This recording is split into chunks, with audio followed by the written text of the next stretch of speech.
ಹರಿ ಓಂ. 9ನೇ ಅಧ್ಯಾಯದ 12ನೇ ಶ್ಲೋಕ. ಮೋಘಾಶಾಮೋಘ ಕರ್ಮಾಣೋ ಮೋಘಜ್ಞಾನ ವಿಚೇತಸಃ ರಾಕ್ಷಸೀಂ ಆಸುರೀಂ ಚೈವ ಪ್ರಕೃತಿಂ ಮೋಹಿನೀಂಷಿತಾಃ. ಮೋಘಾಶಾಃ ಮೋಘಕರ್ಮಾಣಃ ಮೋಘಜ್ಞಾನಾಃ ವಿಚೇತಸಃ ರಾಕ್ಷಸೀಂ ಆಸುರೀಂ ಚೈವ ಪ್ರಕೃತಿಂ ಮೋಹಿನೀಂಷಿತಾಃ. ಅಂದರೆ ಹಿಂದೆ ಬಂದಿರುವಂಥದ್ದು ಪರಂಭಾವಮಜಾನಂತೋ ಮಮಭೂತ ಮಹೇಶ್ವರಂ. ಭಗವಂತ ಪರತತ್ವ, ಎಲ್ಲದಕ್ಕಿಂತಲೂ ಮಿಗಿಲಾದ ಶಕ್ತಿ ಅದು ಭಗವತ್ ಶಕ್ತಿ. ಅದನ್ನು ತಿಳ್ಕೊಂಡಿಲ್ಲ. ಹಾಗಾಗಿ ಮೂಢಾಹ ಮಾನುಷೀಂ ತನುಮಾಶ್ರಿತಂ ಅವಜಾನಂತಿ. ನಾನು ಕೂಡ ಒಬ್ಬ ಸಾಮಾನ್ಯ ಮನುಷ್ಯ, ಪ್ರಾಕೃತ ಶರೀರಧಾರಿ ಎಂಬುದಾಗಿ ನನ್ನನ್ನು ತಿಳ್ಕೊಳ್ತಾರೆ. ಅದು ಅವರ ತಪ್ಪು ಕಲ್ಪನೆ. ಆ ಥರ ತಿಳಿಬಾರದು. ಹಾಗೆ ತಿಳ್ಕೊಳ್ಳೋದ್ರಿಂದ ಏನ್ ತೊಂದರೆ ಅಂತ ಹೇಳಿದ್ರೆ ಮೋಘಾಶಾಹ ಮೋಘಾಶಾಹ ಅವರ ಆಸೆಗಳು. ಆಶಾ ಶಬ್ದಕ್ಕೆ ಆಸೆ ಅಂತ ಅರ್ಥ. ಅನೇಕ ರೀತಿಯಾಗಿರ್ತಕ್ಕಂಥ ಬಯಕೆಗಳಿರ್ತಾವಲ್ವಾ, ಆ ಬಯಕೆಗಳೆಲ್ಲವೂ ಕೂಡ ಏನಾಗುತ್ತೆ ಮೋಘ. ಮೋಘ ಅಂದ್ರೆ ವ್ಯರ್ಥ ಅಂತ ಅರ್ಥ. ಅವರ ಬಯಕೆಗಳೆಲ್ಲವೂ ಕೂಡ ಅಂದ್ರೆ ಭಗವಂತನನ್ನ ಸರಿಯಾಗಿ ಕೊಳ್ಳದೇ ಇರತಕ್ಕಂಥ ವ್ಯಕ್ತಿಗಳು, ದೇವರ ಬಗ್ಗೆ ಸರಿಯಾಗಿ ಅರಿಯದೇ ಇರತಕ್ಕಂಥ ವ್ಯಕ್ತಿಗಳು ಇಟ್ಟುಕೊಂಡ ಬಯಕೆಗಳೆಲ್ಲವೂ ಕೂಡ ವ್ಯರ್ಥವಾಗತ್ತೆ, ಅದು ಸಾರ್ಥಕವಾಗೋದಿಲ್ಲ ಅಂತ ಅರ್ಥ. ಮೋಘಾಶಾಹ ಅವರ ಆಸೆಗಳು ಫಲಿಸೋದಿಲ್ಲ, ಆಸೆ ಈಡೇರೋದಿಲ್ಲ ಅಂತ ಅರ್ಥ. ಮೋಘ ಕರ್ಮಾಣ ಅನೇಕ ರೀತಿಯಾದಂಥ ಕರ್ಮಗಳನ್ನ, ಕರ್ಮ ಅಂದ್ರೆ ಯಜ್ಞಯಾಗಾದಿ ದಾನ ಧರ್ಮಾದಿ ಅನೇಕ ಕರ್ಮಗಳನ್ನ ಮಾಡ್ತಾರೆ. ಅದೆಲ್ಲವೂ ಕೂಡ ವ್ಯರ್ಥ. ಯಾಕಂದ್ರೆ ಇದೆಲ್ಲವೂ ಕೂಡ ಮಾಡಲಿಕ್ಕೆ ಮುಖ್ಯ ಪ್ರೇರೇಪಕ ಶಕ್ತಿ ಯಾರು? ನಮ್ಮ ಮೂಲಕ ಮಾಡಿಸುವವನೇ ಯಾರು? ಭಗವಂತ. ಅವನ ಬಗ್ಗೆ ತಿಳಿದುಕೊಳ್ತೇನೆ, ಇದನ್ನೆಲ್ಲ ಮಾಡೋದಕ್ಕೆ ಅರ್ಥವೇ ಇರೋದಿಲ್ಲ. ದೇವರ ಬಗ್ಗೆ ಎಚ್ಚರಿಕೆ ಇಲ್ಲದೆ ದೇವರನ್ನು ಕುರಿತು ಹೋಮ ಮಾಡೋದು ಅದು ವ್ಯರ್ಥವಾಗಿರುವಂಥದ್ದು. ಹಾಗಾಗಿ ಅವರ ಕರ್ಮಗಳು ಎಷ್ಟೆಷ್ಟೋ ದುಡ್ಡನ್ನ ಖರ್ಚು ಮಾಡಿ, ಎಷ್ಟೆಷ್ಟೋ ದೇಹದಂಡನೆಯನ್ನ ಮಾಡಿಕೊಂಡು, ಆಹಾರದ ನಿಯಮವನ್ನ ಇಟ್ಟುಕೊಂಡು, ಉಪವಾಸ ಮೌನಾಚರಣೆ ಇತ್ಯಾದಿ ಅನೇಕ ಅನುಷ್ಠಾನಗಳನ್ನ ಮಾಡಿಕೊಂಡು ದೊಡ್ಡ ದೊಡ್ಡ ಯಜ್ಞಯಾಗಗಳನ್ನೆಲ್ಲ ಮಾಡ್ತಾರಲ್ಲ, ಅದೆಲ್ಲವೂ ಕೂಡ ಮೋಘ. ಅವರ ಅದೆಲ್ಲಾ ಕ್ರಿಯೆಗಳು ಕೂಡ ವ್ಯರ್ಥ.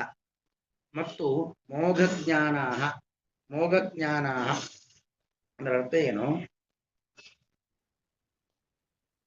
ಅವರ ಜ್ಞಾನ ಅದೆಲ್ಲವೂ ಕೂಡ ವ್ಯರ್ಥ. ಜ್ಞಾನ ವ್ಯರ್ಥ ಅಂತ ಹೇಳಿದ್ರೆ ಅವರು ಕಲ್ತದ್ದು, ಅವರು ತಿಳಿದಿದ್ದು ಯಾವುದೂ ಅವರಿಗೆ ಉಪಯೋಗಕ್ಕೆ ಬರೋದೇ ಇಲ್ಲ ಅಂತ ಅರ್ಥ. ಅವರ ಅರಿವು, ಅವರ ತಿಳಿವು ಅಂತ ಏನಿರುತ್ತೆ ಅದೆಲ್ಲವೂ ಕೂಡ ಮಾಯ ಆಗ್ಬಿಡತ್ತೆ, ಇದ್ದು ಇಲ್ಲದಂತೆ.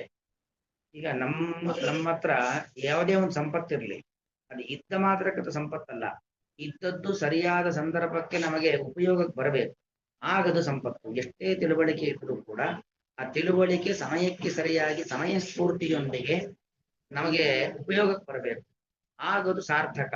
ಇಲ್ಲದೇ ಇದ್ರೆ ಮೋಘ, ವ್ಯರ್ಥ. ಹಾಗಾಗಿ ಅವರು ಕಲಿತಂತ ಜ್ಞಾನ, ಅವರ ಒಳಗಿರ್ತಕ್ಕಂಥ ಅರಿವು ಅದೆಲ್ಲವೂ ಕೂಡ ಏನಾಗತ್ತೆ ಮೋಘ ಜ್ಞಾನ ವ್ಯರ್ಥವಾಗತ್ತೆ.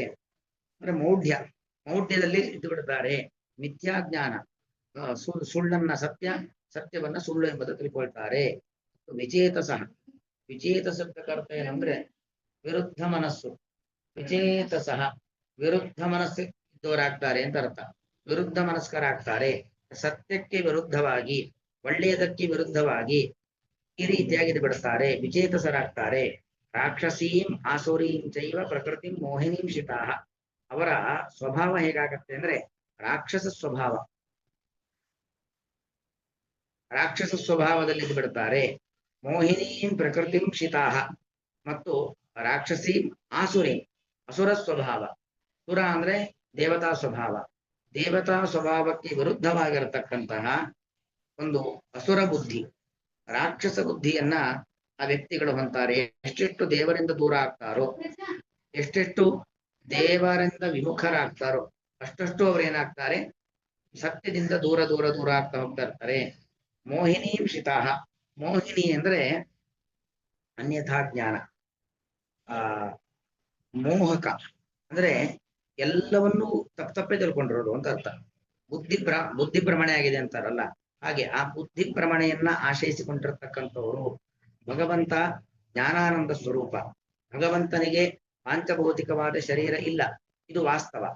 ಆದರೆ ಹಾಗೆ ತಿಳ್ಕೊಳ್ಳೋದಿಲ್ಲ. ಅದಕ್ಕೆ ವಿರುದ್ಧವಾಗಿ ಭಗವಂತನು ನಮ್ಮಂತೆ ಪಾಂಚಭೌತಿಕವಾದ ಶರೀರ ಇದೆ, ನಾವು ಹೇಗೋ ದೇವರು ಹಾಗೆ, ಈ ರೀತಿಯಾಗಿರ್ತಕ್ಕಂಥ ಒಂದು ಚಿಂತನೆ, ಈ ಆಲೋಚನೆ ಇದು ಯಾವತ್ತು ಸಾತ್ವಿಕರಿಗಿರುವಂಥದ್ದಲ್ಲ.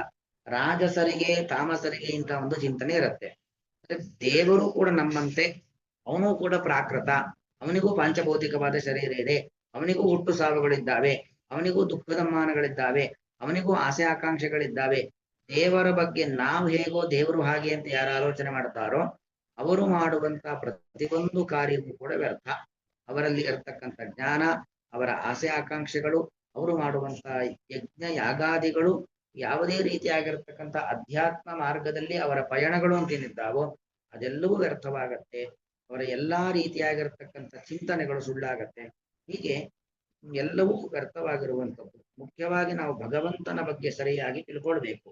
ತಿಳ್ಕೊಂಡು ಭಗವಂತನಲ್ಲಿ ಭಕ್ತಿಯನ್ನ ಮಾಡಿ ಅಧ್ಯಾತ್ಮದ ಮಾರ್ಗದಲ್ಲಿ ಸಾಗಬೇಕು. ಇಲ್ಲದೆ ಹೋದ್ರೆ ಅವರು ಆಸುರರಾಗ್ತಾರೆ, ರಾಕ್ಷಸರಾಗ್ತಾರೆ. ಅಸುರ ಅಂದ್ರೆ ರಾಜಸರು ಅಂದ್ರೆ ಏನರ್ಥ, ಈ ಇಂದ್ರಿಯ ಭೋಗಗಳಲ್ಲೇ ಆಸಕ್ತಿ. ಅಲ್ಲಿ ಎರಡು ಪ್ರಶ್ನೆ, ಒಂದು ರಾಕ್ಷಸಿ ಆಸುರೀಂ ಅಂತ ಎರಡು ಹೇಳ್ತಿದ್ದಾನೆ. ರಾಕ್ಷಸಿ ಮತ್ತು ಆಸುರಿ. ರಾಕ್ಷಸಿ ಸ್ವಭಾವ ಅನ್ನೋದು ಪೂರ್ತಿ ತಾಮಸ ಸ್ವಭಾವ.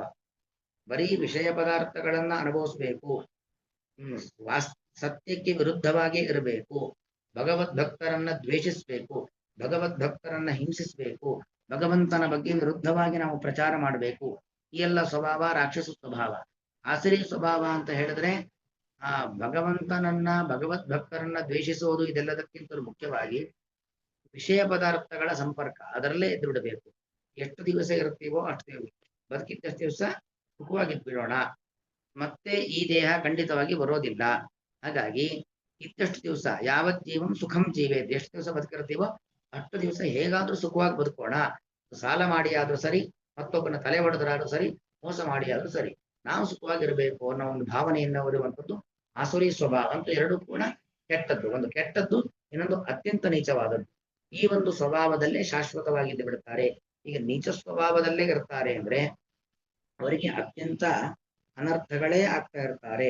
ಅವರು ಯಾವತ್ತೂ ಕೂಡ ಸತ್ಯಕ್ಕೆ ವಿರುದ್ಧವಾದ ಮಾರ್ಗದಲ್ಲೇ ಇರ್ತಾರೆ ಅನ್ನೋದು ಕೊಟ್ಟಿದರ ಅಭಿಪ್ರಾಯ. ಭಗವಂತನ ಬಗ್ಗೆ ಅರಿವಿಲ್ಲದ ಜನರು ಇವರುಗಳು ಮೋಘಾಶಾಹ, ವ್ಯರ್ಥವಾದ ಆಸೆ ಉಳ್ಳವರು, ಅಂದ್ರೆ ಈಡೇರದ ಆಸೆ ಉಳ್ಳವರು.